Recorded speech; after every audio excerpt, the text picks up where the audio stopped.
तर नमस्ते मंडळी, मी आज आलेलो आहे पंढरपूर या ठिकाणी. तर आपण या ठिकाणी पाहू शकता पाठीमागे चंद्रभागा.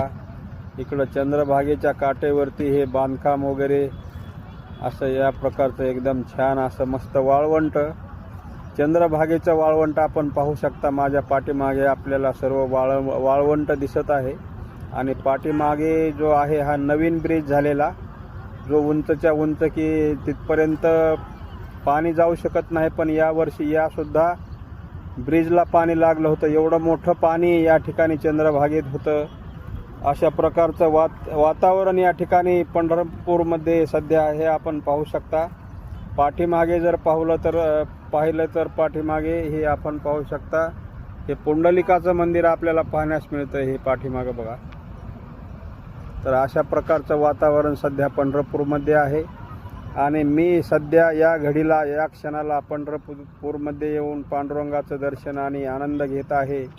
जय हिंद, जय महाराष्ट्र, जय श्रीराम, पांडुरंग हरी, जय विठ्ठल. हे पाहू शकता आपण या ठिकाणी पंढरपूरची ही the Pandharpur urban cooperative of limited Pandharpur. हा जो रस्ता आहे तो पांडुरंगाच्या मंदिराकडे जाण्याचा हा रस्ता पंढरपूरचा. आता पुढे एक चौक लागेल, कुठला एक चौक आहे तो. त्या चौकात गेल्याच्या नंतर मी आपल्याला त्या चौकाचा व्हिडिओ दाखवण्याचा प्रयत्न करेल. श्री छत्रपती शिवाजी महाराज चौक पंढरपूर. इकडं इथून फक्त 2 मिनिटाच्या अंतरावर श्री पांडुरंगाचं मंदिर आहे. फक्त 2 मिनिट लागतं छत्रपती शिवाजी महाराज चौकामधून. आणि समोर जर आपण पाहिलं, हे समोर जे आपल्याला दिसतंय, थोडंसं पुढे गेल्याच्या नंतर मी दाखवतो. हा आहे श्री संत श्रेष्ठ शेगाव निवासी गजानन महाराज यांचा हा मठ, शाखा श्री क्षेत्र पंढरपूर.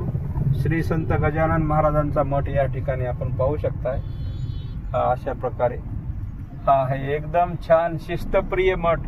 स्वच्छता आणि अन्नदान वगैरे, भक्ती त्याच प्रकारची. आणि हा पाहू शकता आपण, हा वारकरी चौक आहे. वारकऱ्यांच्या वेशात वारकऱ्यांची मूर्ती या ठिकाणी या चौकात उभी केलेली आहे. श्री वारकऱ्यांचा चौक. आणि समोर पाहिलं तर महात्मा ज्योतिबा, क्रांतीसूर्य महात्मा ज्योतिबा फुले चौक आहे. आणि क्रांतीवीर लहुजी वस्ताद चौक. अशा प्रकारचा हा चौक या ठिकाणी बघा. इथं पण वारकऱ्यांची मूर्ती या ठिकाणी चौकात लावलेली आहे, छान अशा प्रकारची.